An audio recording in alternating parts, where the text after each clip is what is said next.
The message arrived in the middle of a quiet shift. Captain Aaron was walking to the silent bridge of the human exploration ship Dawnbreaker when a soft alarm blinked only once, then died. No one noticed it except him. It wasn't loud. It wasn't urgent. It was almost like the signal itself was tired. He tapped the screen. A broken voice whispered through the static. Not words, just fear. A kind of fear that stabbed the human instinct directly. Aaron froze. Something felt deeply wrong.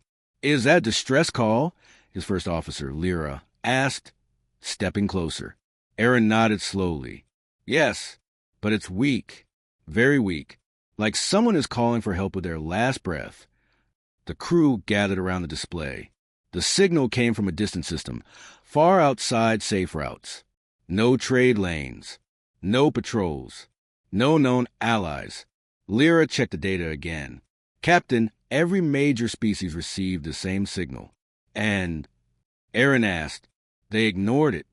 That one line hung in the air like smoke. Everyone ignored it? Why? The galaxy was cold sometimes, logical, selfish, always calculating risk versus reward. Maybe the sender was already lost. Maybe helping them meant death. But Aaron felt something else. Something human. "They're alive," he said. "Someone out there is still trying to survive." The crew exchanged uncertain looks. Entering unknown space could mean disaster. But leaving someone to die, that wasn't in their nature. Aaron took a slow breath, set course for the signal. The ship turned toward the dark side of the galaxy. The stars grew thin. Space felt heavier. As they approached the system, the distress signal grew stronger, sharper, like a scream trapped underwater. And then the planet came into view. Broken, burning, falling apart. The signal wasn't a call for help anymore. It was a warning. The moment the Dawnbreaker entered orbit, the crew fell silent. The planet below didn't look alive. Huge cracks glowed like open wounds across its surface. Firestorms moved like living creatures, swallowing forests, cities, anything left standing. And in the middle of all that destruction, something moved. Captain Aaron leaned forward. "Zoom in." The screen sharpened. Dozens of small shelters stood in a broken valley, half buried under falling rock. Strange. Thin figures huddled together, shaking, too weak to run. Their eyes glowed faintly, frightened, lost, hopeless. Lyra whispered, "The Varen, they're still alive." The Varen were known for their peaceful nature. No weapons, no armies, no defenses. They weren't made for a collapsing world. And now they looked even more fragile. Thin arms, trembling legs, breathing fast from panic. Aaron watched one of them stumble and fall. Nobody helped him.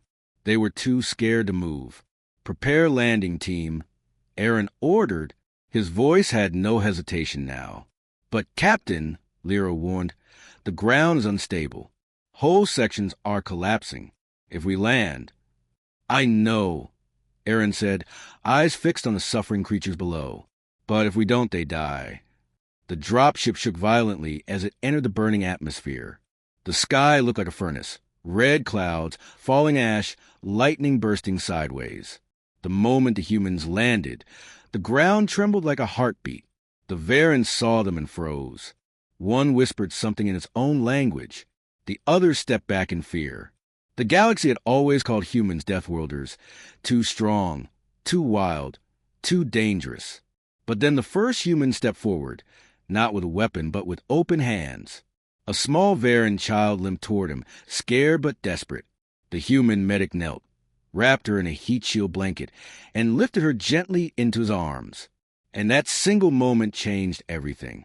The ground shook again, harder this time. So hard that dust burst into the air and small rocks rolled across the landing zone. The humans looked up. The sky wasn't just burning, it was breaking. Waves of bright light flickered above the clouds, like the sun itself was tearing apart. "Captain," Lyra said through comms, her voice tight, "the star is entering critical collapse. We don't have hours. We have minutes." Aaron didn't respond immediately. He was helping a Varen elder walk toward the dropship, thin, trembling, barely able to stand. Around him, the human rescue team moved quickly, lifting children, guiding families, shouting directions through the chaos. Every second mattered. A massive explosion tore through a distant mountain, turning it into a cloud of fire. The shock wave slammed into the valley, throwing dust everywhere. The Varen panicked, scattering in fear. "Stay together," a human rescuer called out. "Stay with us." But the Varen hesitated. They still didn't fully trust the humans. Their story said humans were wild, reckless, capable of terrible things. Why were these Death Worlders risking everything? Then they saw something that shattered their fear. A human Solitaire ran straight into a collapsing structure to rescue two trapped Varen children. The building groaned, roof falling. But he pushed them out first, taking the hit on his armored shoulder. He stumbled but kept going, carrying both children toward the dropship. The Varen gasped. No other species would do this. Another tremor hit, this one violent enough to split the ground. Lava poured from the crack, bright and hungry. Lyra's voice came again, sharper. "Captain, the radiation wave is forming. If it hits us..." Aaron looked at the burning sky. "Then we make sure we're gone before it arrives. Move, everyone. Now!" The race had begun. The star was dying, and so was their time. The Dawnbreaker shook as another shockwave hit the planet. The hull groaned, lights flickered, and warning alarms began echoing across every deck. The collapsing star outside was growing brighter, too bright, like a huge white eye opening in the darkness. Lyra ran to the captain's station. "Aaron, the radiation wave will reach the planet in 6 minutes. If we stay here, we're finished." Aaron didn't answer immediately. He was watching the last group of Aaron on the surface, still far from the dropship. Small families, injured elders, children crying from the heat. They weren't fast enough. "We can't leave them," Aaron said quietly. "Captain, if we wait, the wave will tear through our shields. The ship could break apart." Aaron turned toward her. "Then we buy time." The crew stared at him, confused. He continued, "We overload the reactor, create a temporary shield bubble around the planet, just enough to hold the radiation back."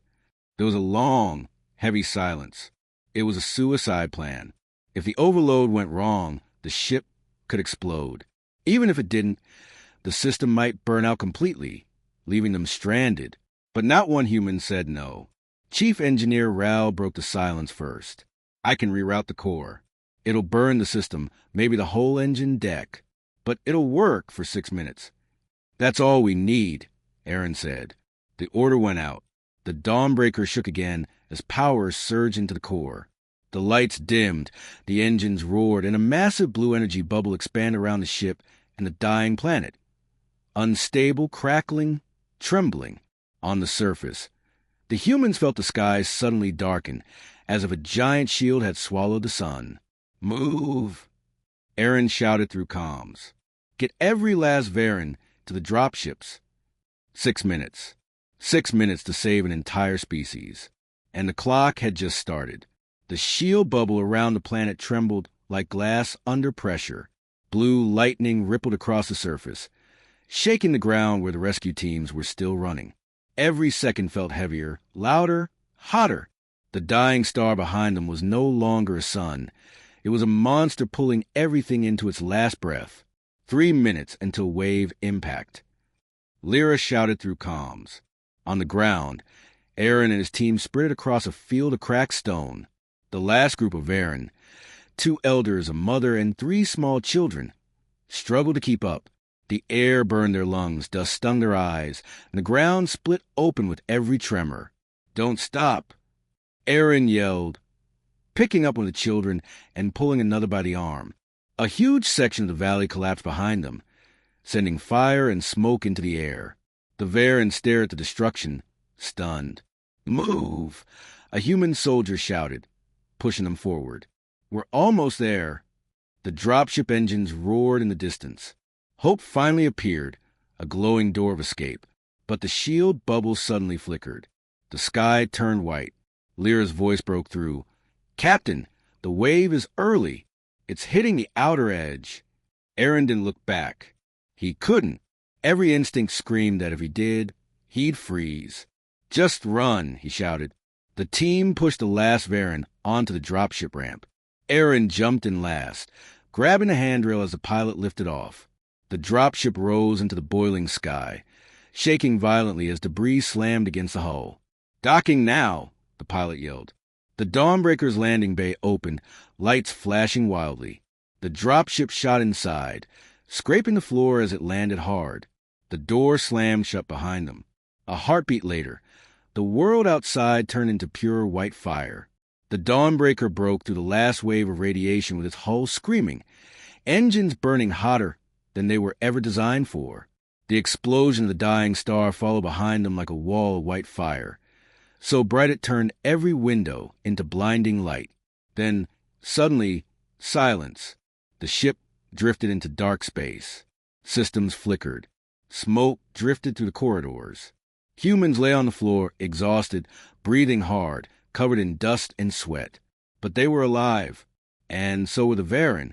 In the medical bay, Aaron watched the rescued Varen children sleep. They looked peaceful now, no more fear in their eyes. One of the elders walked toward him with slow steps. You saved us," the elder whispered, voice trembling. "You risked everything." "Why?" Aaron didn't know how to answer at first. He looked at his tired crew, injured, exhausted, but smiling softly. "Because," he finally said, "no one deserves to die alone." The elder's eyes filled with tears. "The galaxy abandoned us. We thought we were forgotten." Aaron shook his head. "Not by humans." When the ship finally contacted the Galactic Council, silence filled the chamber. Every empire, every species, every leader stared at the report. The recording showed everything: the collapsing world, the star explosion, the humans risking their own lives to save a species they'd never met. A council member whispered, "Why would Deathworlders do this?" Another replied, "Because they are not like us." News spread across the galaxy faster than light. Shame, shock, fear, respect, every emotion mixed together. The Varen publicly declared, "Humanity stood with us when the galaxy turned away. We will stand with them forever." For the first time in centuries, the galaxy realized something terrifying and beautiful. Humans were not dangerous because they fought. Humans were dangerous because they cared.